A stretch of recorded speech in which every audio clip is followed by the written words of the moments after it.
नमस्कार, 20 मिनट 20 खबर में आप सभी का बहुत बहुत स्वागत है। मैं हूं आप सबके साथ ऋषिका। अगले 20 मिनट में हम आपको 20 अहम खबरों से रूबरू कराने वाले हैं। तो चलिए शुरू करते हैं 20 मिनट में 20 खबरों का सिलसिला। पहाड़ों में सर्द हवाएं चल रही हैं। हल्की ठंड के बीच इन दिनों चमोली में पांडव नृत्य का आयोजन हो रहा है। चमोली के सीमांत गांव ढाक में पांडव नृत्य के दौरान चक्रव्यूह की रचना की गई, जिसमें 7 द्वारों का निर्माण किया गया। कौरव और पांडव के युद्ध के बीच की गौरव गाथा बुनी गई। किस तरीके से अभिमन्यु का वध हुआ चक्रव्यूह के माध्यम से दिखाया गया। चमोली में पांडव नृत्य का आयोजन गाँव की खुशहाली समृद्धि के लिए किया जाता है। इसके साथ ही पालतू पशुओं पर लगने वाली बीमारियों को दूर करने के लिए भी अलग अलग गाँव में परंपरा अनुसार पांडव नृत्य का आयोजन होता है। गढ़वाल क्षेत्र में पांडव नृत्य बगड़वाल नृत्य का विशेष महत्व है। जब भी गांव में कोई रोग दोष उत्पन्न होता है तब इन चीजों का आयोजन होता है और मान्यता है कि इन सभी धार्मिक कार्यों से गांव में सभी रोग दोष दूर हो जाते हैं। इन नृत्यों में महिलाओं की भूमिका भी सराहनीय है। महिलाएं गांव में धार्मिक मान्यताओं को जीवित रखने का निरंतर प्रयास कर रही हैं। काशी के आंगन में एकाकार हो रहे हैं उत्तर दक्षिण के मंदिर। दरअसल वाराणसी में आयोजित काशी तमिल संगमम में लगी प्रदर्शनी में एक ऐसा स्टॉल लगाया गया है जिसमें दक्षिण के 61 और काशी के 29 मंदिरों और गर्भगृह में स्थापित महादेव के दर्शन एक साथ हो रहे हैं, जो कि खासा आकर्षण का केंद्र बने हुए हैं। काशी और तमिलनाडु का बड़ा ही गहरा नाता है और संबंध के केंद्र बिंदु भगवान शिव हैं। तमिलनाडु के भी अधिकतर मंदिर शिव को समर्पित हैं। दोनों तरफ 2 तरह के मंदिर बनते हैं। दक्षिण भारत में जो मंदिर है वो मूल रूप से द्रविड़ परंपरा के मंदिर हैं। वहीं उत्तर भारत के जो मंदिर हैं वो नागर शैली के मंदिर हैं। तस्वीरों में मंदिरों के शिखर और गर्भगृह में स्थापित भगवान के दर्शन तो हो ही रहे हैं, साथ ही मंदिरों के शैली के बारे में भी जानकारी मिल रही है। प्रदर्शनी में लगे नागर शैली की विशेषता है कि इनके मंदिरों में गर्भगृह का शिखर सबसे विशाल होता है, जबकि द्रविड़ शैली के मंदिरों में प्रवेश द्वार सबसे विशाल होता है। उसमें बहुत सारी नक्काशी होती है। संगमम में लगी इस गैलरी को देखने दूर दराज से लोग आ रहे हैं।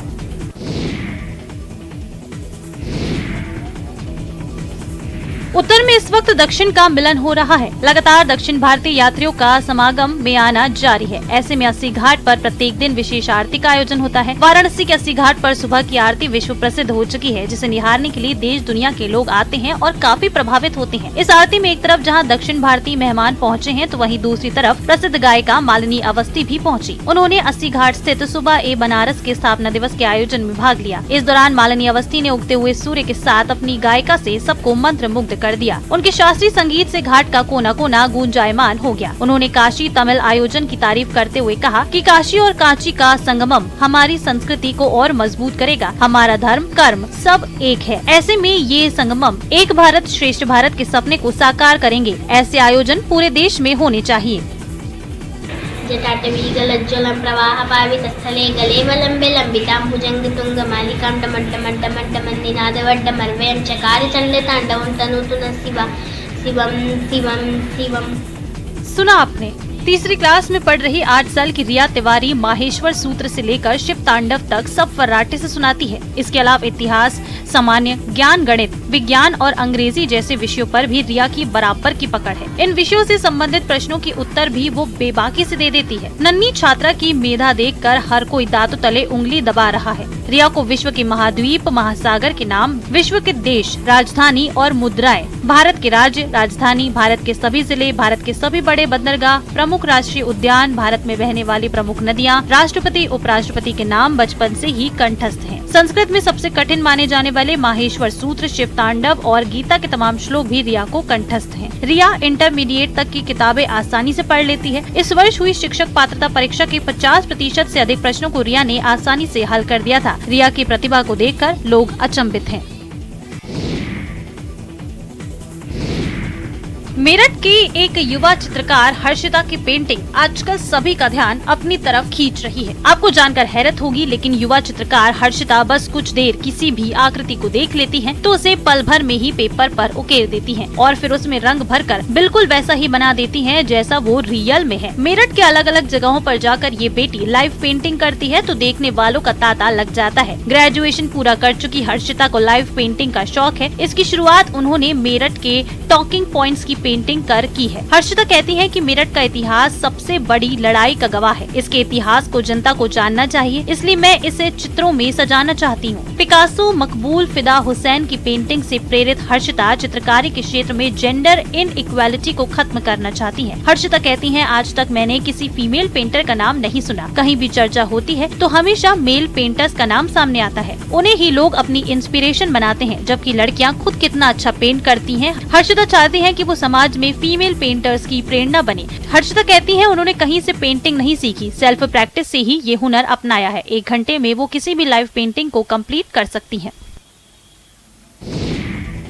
बिहार के बेटे श्यामानंद ने विदेश में एक बार फिर से प्रदेश का मान बढ़ाया है और अपनी प्रतिभा का लोहा मनवाया है। दरअसल सासाराम के रहने वाले श्यामानंद ने 18 नवंबर को दुबई में आयोजित matrix fight night 10 world championship में इंग्लैंड के रिचर्ड अलेक्जेंडर को हराकर खिताब पर कब्जा कर लिया। इतना बड़ा मुकाम हासिल करने के बाद से श्यामानंद जब अपने गृह जिला सासाराम पहुंचे तो स्थानीय लोगों और खेल प्रेमियों ने उनका स्वागत किया। सासाराम जैसे छोटे शहर से निकलकर फाइटिंग में वर्ल्ड चैंपियनशिप जीतने वाला श्यामानंद पहले स्पोर्ट्समैन है। श्यामानंद की पढ़ाई और ट्रेनिंग सासाराम में ही हुई है।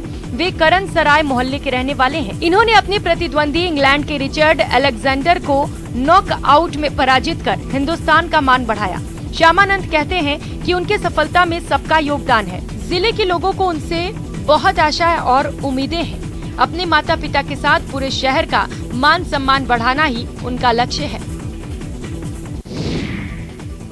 अपने पिता से लगकर बैठा ये वही 17 वर्षीय ललित पाटीदार है जो दूसरे बच्चों की तरह ही सामान्य जरूर है, लेकिन चेहरे पर उगाए इन बालों ने इस बच्चे को दूसरों से कुछ हटकर बना दिया है। रतलाम के नांदलेटा गांव के रहने वाले ललित पाटीदार के चेहरे पर उगाए बालों की वजह से परेशानी और सुर्खियां वे दोनों में है। जन्म के समय से ही उनके चेहरे पर बाल हैं, जिसकी वजह से ललित को परेशानी उठानी पड़ रही है।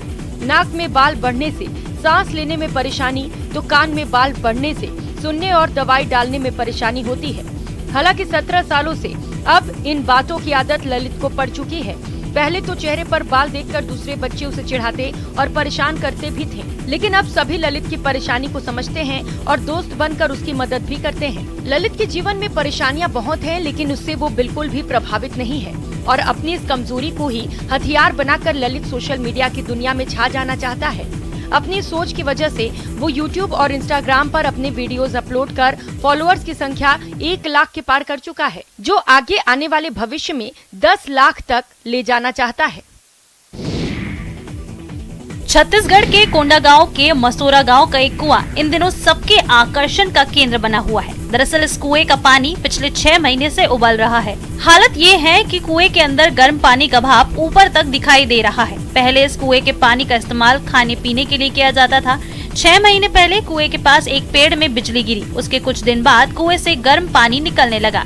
इससे जहां किसान परेशान हैं, तो वहीं कुएं के आसपास के लोग ठंड में गर्म पानी से नहाने का मजा ले रहे हैं। कुएं से निकल रहे गर्म पानी को लेकर ग्रामीण इसे प्रकृति का अजूबा मान रहे हैं। ग्रामीण इस बात को लेकर आश्चर्य में है कि जिस पेड़ में बिजली गिरी उसके दोनों तरफ अलग अलग दिशा में एक एक बोर है। बिजली गिरने से एक कुएं का पानी गर्म निकल रहा है और एक बोर में कोई असर ही नहीं हुआ। ग्रामीणों का कहना है कि प्रशासन को इसकी जांच करवानी चाहिए। कम से कम 20 मीटर दूरी में गिरा था। उसके बाद 5-6 दिन बाद पानी गर्म आ गया। अरे कुआं का पानी गर्म आ रहा है अभी, गाज गिरने की वजह से, क्या पता नहीं। छत्तीसगढ़ की राजधानी रायपुर के पंडित रविशंकर शुक्ल यूनिवर्सिटी के फार्मेसी डिपार्टमेंट के वैज्ञानिकों ने एक ऐसी अनोखी दवा इजाद की है जो गहरे जख्मों को तुरंत भर सकती है। इस दवा की खास बात यह है कि ये पूरी तरह से प्राकृतिक संसाधनों से बनी हुई है। केवल आम, इमली, स्ट्रॉबेरी और टमाटर जैसे फल और सब्जियों में पाए जाने वाले एक तत्व ल्यूपियाल में सिंथेटिक ड्रग मिलाकर ये करामाती दवा तैयार की गई है। दवा को बनाने वाले ग्रुप के साइंटिस्ट और यूनिवर्सिटी के प्रोफेसर डॉक्टर दीपेंद्र सिंह ने बताया कि 10 से 12 सालों की मेहनत के बाद ये दवा तैयार की गई है। इस दवा को बनाने के लिए शोध में शामिल यूनिवर्सिटी की एसोसिएट प्रोफेसर और साइंटिस्ट डॉक्टर मंजू सिंह ने बताया कि युद्ध में इससे सैनिकों को तुरंत राहत मिलेगी। किसी भी तरह का गहरा जख्म होने पर ये दवा संजीवनी का काम करेगी, क्योंकि कई बार ऐसे हालात में ज्यादा खून बहने से इंसान की मौत हो जाती है, लेकिन ये दवा तुरंत खून का बहना रोकेगी और 12 घंटे के भीतर घाव भी भर जाएगा। इसका एनिमल ट्रायल हो चुका है और अब ह्यूमन ट्रायल के लिए फंड की दरकार है। नागपुर में देश के सबसे बड़े म्यूजिकल फाउंटेन का बुधवार को उद्घाटन हुआ। इस मौके पर संघ प्रमुख डॉक्टर मोहन भागवत समेत संघ के कद्दावर नेता मौजूद रहे। केंद्रीय मंत्री नितिन गडकरी की पहल से नागपुर में फुटाला लेक पर इस म्यूजिकल फाउंटेन का निर्माण किया गया है। ये म्यूजिकल फाउंटेन अपने आप में अभूतपूर्व है। दावा है कि ये देश ही नहीं विश्व का भी सबसे बड़ा फाउंटेन है, जिसमें संगीत के साथ साथ पानी से बनने वाली स्क्रीन पर देश की आजादी का और नागपुर का इतिहास दिखाया जाएगा। इसमें 94 फव्वारे लगे हुए हैं। इसे देखने आने वाले दर्शक 35 मिनट तक इतिहास के साथ साथ शानदार फाउंटेन का दीदार कर सकेंगे। इसमें कई रंगों की लाइटें लगाई गयी, जिसमें पानी की बौछारें अलग अलग रंगों की दिखाई देंगी। आयोजकों का कहना है कि दर्शक यहाँ पर अमिताभ बच्चन, गुलजार और नाना पाटेकर की आवाज में इतिहास सुन सकेंगे। उनका कहना है कि फुटाला फाउंटेन की भव्यता और कल्पकता को देखने विश्व भर से लोग आएंगे, मगर उससे पहले नागपुर के प्रत्येक व्यक्ति को इसे देखना चाहिए। जैसलमेर के पर्यटन की सम के मखमली रेत के धोरों के बिना कल्पना करना भी असंभव सा होगा, लेकिन सम सैंड ड्यून्स पर आने वाले सालाना लाखों सैलानियों और उनमें से हजारों को रोजाना ठहराने वाले रिजॉर्ट तक पीने का पानी पहुंचाना टेढ़ी खीर बना हुआ है। सम क्षेत्र में करीब 140 रिजॉर्ट हैं और उनका सालाना व्यवसाय 100 करोड़ से बाहर हो चुका है। गौरतलब है कि सम के पर्यटन पर करीब 1000 राज्य पशु ऊंट भी पलते हैं। मीठे पानी के अभाव में उन्हें भी फ्लोराइड युक्त पानी ही पिलाना पालकों की मजबूरी है। मौजूदा समय में रिजॉर्ट संचालकों को आगंतुकों के लिए पीने के पानी के रूप में बोतल बंद पानी या सम गाँव से आरओ का पानी मंगवाने की मजबूरी है। औसतन एक रिसोर्ट संचालक को साल में 5 लाख रुपए जल व्यवस्था पर खर्च करने पड़ रहे हैं। इसकी भरपाई के लिए अगर वो दाम बढ़ाते हैं तो इसका असर उनके कारोबार पर पड़ेगा। वहीं जलदाय विभाग के आधिकारिक सूत्रों ने बताया कि सम सैंड ड्यून्स पर रिजॉर्ट को कनेक्शन देने के लिए नहर की बाबा रामदेव शाखा की 193 आरटी से करीब 27 किलोमीटर लंबी लाइन बिछानी होगी, जिस पर लगभग 18 करोड़ रुपए तक खर्च होंगे। विभाग का कहना है कि अभी सम क्षेत्र में जो लाइन जा रही है उसमें रिजॉर्ट आदि को कनेक्शन नहीं दिया जा सकते। चित्तौड़गढ़ दुर्ग स्थित कालिका माता मंदिर में बड़ी संख्या में श्रद्धालु आते हैं और मां कालिका उनकी मनोकामना पूरी करती हैं। इसी के चलते श्रद्धालु अपनी श्रद्धा के अनुरूप माता को भेंट चढ़ाते हैं। इसी क्रम में कुछ भक्तों ने अपनी पहचान गुप्त रखते हुए करीब 16 किलो चांदी से बनी पिछवाई लगवाई है। कालिका माता मंदिर के महंत राम नारायण पुरी ने बताया कि एक भक्त द्वारा करीब 1 वर्ष पूर्व माता जी के मंदिर में चांदी से निर्मित पिछवाई लगाए जाने की अनुमति प्रदान करने का आग्रह किया गया था। इस पर उन्होंने मंदिर परिसर में कालिका माता की शोभा के अनुरूप पिछवाई लगवाई जाने की स्वीकृति दी थी, जिस पर जोधपुर से आए कारीगरों द्वारा कालिका माता की प्रतिमा के पीछे और अखंड दोनों दीपक के पीछे चांदी की पिछवाई लगाई गई। इस पिछवाई में बीच में ओम और आकर्षक मयूर बनाए गए, जिसके साथ ही विभिन्न फूल पत्तियां भी बनाई गई हैं। चांदी की पिछवाई लगने से प्रतिमाओं का रूप निखर रहा है। महंत राम नारायण पुरी ने बताया, पिछवाई लगाने वाले भक्तों ने अपना नाम गुप्त रखने का आग्रह किया है। दिल्ली की ऐतिहासिक जामा मस्जिद ने लड़कियों के प्रवेश पर प्रतिबंध लगा दिया है। तीनों एंट्री गेट पर एक नोटिस बोर्ड लगा दिया है, जिसमें लिखा है, जामा मस्जिद में लड़की या लड़कियों का अकेले दाखिला मना है। मतलब ये कि लड़की या लड़कियों के साथ अगर कोई पुरुष अभिभावक नहीं है तो उन्हें मस्जिद में प्रवेश नहीं मिलेगी। इसे लेकर दिल्ली महिला आयोग की अध्यक्ष स्वाति मालीवाल ने इसकी आलोचना करते हुए नोटिस भी जारी किया है। दिल्ली महिला आयोग की अध्यक्ष स्वाति मालीवाल ने जामा मस्जिद में महिलाओं की एंट्री रोके जाने को गलत बताया है। मालीवाल ने ट्वीट किया है कि जामा मस्जिद में महिलाओं की एंट्री रोकने का फैसला बिल्कुल गलत है। जितना हक एक पुरुष को इबादत का है, उतना ही एक महिला को भी हक है।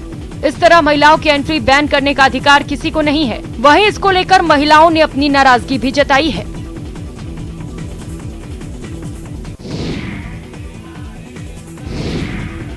अलवर जिला प्रशासन और पर्यटन विभाग के संयुक्त तत्वाधान में 4 दिवसीय मत्स्य उत्सव जगन्नाथ मंदिर से शुरू हुआ। इस अवसर पर जगन्नाथ मंदिर में महाआरती की गई, जिसमें अलवर शहर के अलावा अन्य जिलों से लोग पहुंचे। मंदिर में सुबह महाआरती हुई। जिला कलेक्टर डॉक्टर जितेंद्र कुमार सोनी ने लोगों से आह्वान किया कि मत्स्य उत्सव प्रत्येक नागरिक का उत्सव है, इसमें बढ़ चढ़कर अपनी भागीदारी निभाएं। उन्होंने कहा कि अलवर जिले की व्यापक भौगोलिक, सांस्कृतिक और ऐतिहासिक विशेषताओं को विश्व पटल तक ले जाने का प्रयास है, जिससे अलवर जिले में पर्यटन में इजाफा हो सके।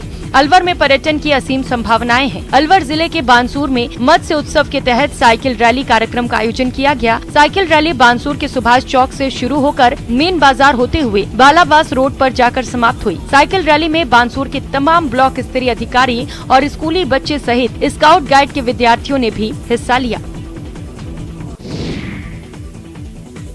हिमाचल प्रदेश के कुल्लू जिले के बागवान अब सेब के साथ ही जापानी फल परसीमो लगाकर अपने आप को आर्थिक रूप से मजबूत कर रहे हैं। देश के विभिन्न राज्यों के साथ साथ विदेशों में जापानी फल की भारी मांग होने से किसानों बागवानों को अच्छे दाम मिल रहे हैं और पिछले 5 सालों से बागवान सेब को छोड़कर जापानी फल के बगीचे तैयार कर रहे हैं। ऐसे में लग घाटी में जापानी फल का करोड़ों रुपए का कारोबार है, जिससे बाहरी राज्यों गुजरात, अहमदाबाद, सूरत, मध्य प्रदेश, दिल्ली से सैकड़ों व्यापारी कुल्लू में बगीचों में पहुंचकर जापानी फल की खरीदारी कर रहे हैं। ऐसे में किसानों बागवानों का ट्रांसपोर्टेशन, कार्टन व पैकिंग का खर्चा भी बच रहा है। बागवानों का कहना है कि कुल्लू के लग घाटी में सेब के मुकाबले जापानी फल की तरफ बागवान ज्यादा आकर्षित हो रहे हैं। उसका कारण है कि जापानी फल में ज्यादा मेहनत नहीं होती और अच्छे दाम मिलते हैं। नवंबर और दिसंबर में जापानी फल की फसल तैयार होती है और पिछले 5 वर्षों से जापानी फल के किसानों बागवानों को अच्छे दाम मिल रहे हैं।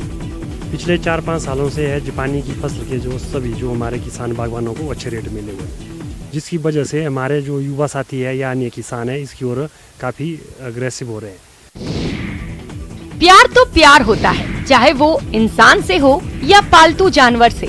जब कोई प्यारा छूट जाता है तो इंसान टूट जाता है। कुछ ऐसी ही कहानी सामने आई है जहानाबाद से, जहां सड़क पर चलते चलते एक घोड़े की मौत हो गई और फिर मालिक बदहवास हो गया।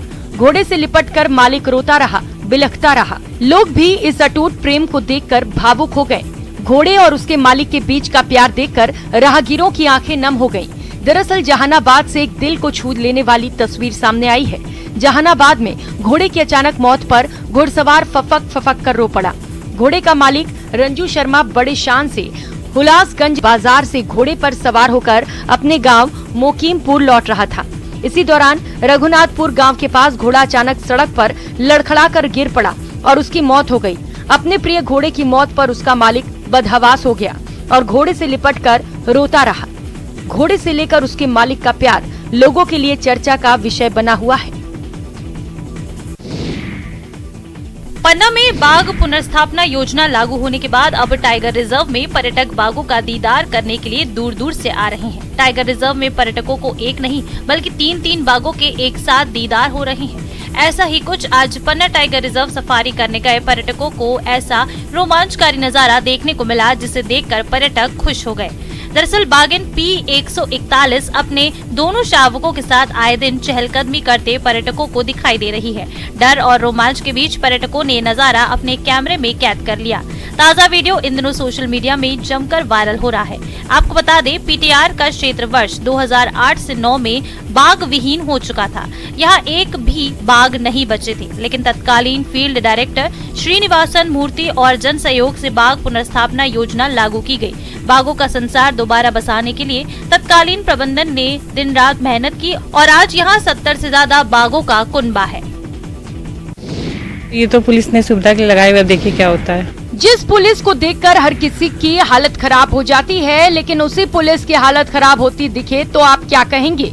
कानपुर में कुछ ऐसा ही नजारा देखने को मिला है, जहां पुलिस के अधिकारी कर्मचारी बंदरों के खौफ से परेशान हैं। तमाम प्रयासों के बाद जब ये बंदर नहीं भागे तो अब लंगूर के कटआउट पुलिस ऑफिस में लगा दिए गए हैं, क्योंकि बंदर आए दिन कभी पुलिस कर्मियों को तो कभी आए दिन फरियादियों को पकड़ते थे। कभी कार्यालय में घुसकर उछल कूद मचाते थे तो कभी कोई न कोई नुकसान कर देते थे। पहले इनको भगाने के लिए गुलेल का इस्तेमाल किया गया, पुलिस कर्मियों की ड्यूटी लगाई गई, बाद में लाठी से इनको भगाने की कोशिश की गई, मगर तब भी ये नहीं भागे और अब इन्हें भगाने के लिए लंगूर के कटआउट लगाए गए। आप खुद ही सुनिए कि पुलिस के आला अधिकारी क्या बोल रहे हैं और उन्हें पुलिस कर्मियों से ज्यादा इन कटआउट पर भरोसा है। एक नया तरीका ये है कि जो लंगूर हैं उनके बड़े बिग साइज कटआउट फोटोज़ लगाते हैं, तो प्रथम दृष्टया बंदर उनको देखते हैं और जिस प्रकार से खेतों में पहले लगा दिए जाते थे, तो एक वो प्रयास किया गया था और अब तक वो प्रयास सफल है। छत्तीसगढ़ के कोरबा में घायल हालत में मिले बाज का इलाज चल रहा है। वन विभाग की निगरानी में बाज का उपचार किया जा रहा है।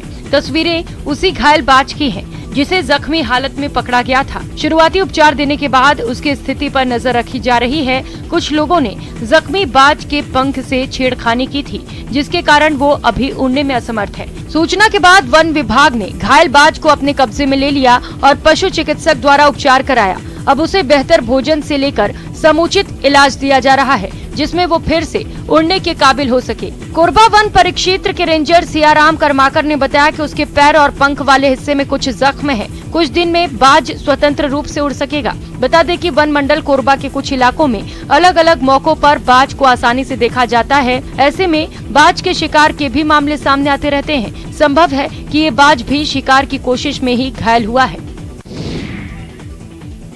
प्रतापगढ़ की सुखाड़िया स्टेडियम में चल रही 66वीं राज्य स्तरीय तीरंदाजी प्रतियोगिता का बृहस्पतिवार को समापन हो गया।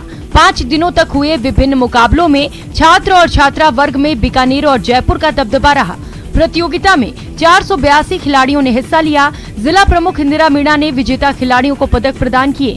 सुखाड़िया स्टेडियम में आयोजित की गई इस राज्य स्तरीय तीरंदाजी प्रतियोगिता में 28 जिलों के 482 खिलाड़ियों ने हिस्सा लिया। 17 और 19 वर्ष आयु वर्ग के छात्र छात्राओं के इन मुकाबलों में बीकानेर और जयपुर की टीमों का दबदबा रहा। छात्र और छात्रा वर्ग में 30, 40, 60 और 70 मीटर के व्यक्तिगत मुकाबले आयोजित किए गए। यहाँ पर इंडियन राउंड, कंपाउंड राउंड और रिकर्व राउंड के मुकाबले हुए। विजेता खिलाड़ियों को जिला प्रमुख इंदिरा मीणा ने पुरस्कृत करते हुए कहा कि खिलाड़ी इससे भी अच्छा प्रदर्शन कर पूरे राज्य को गौरवान्वित करें।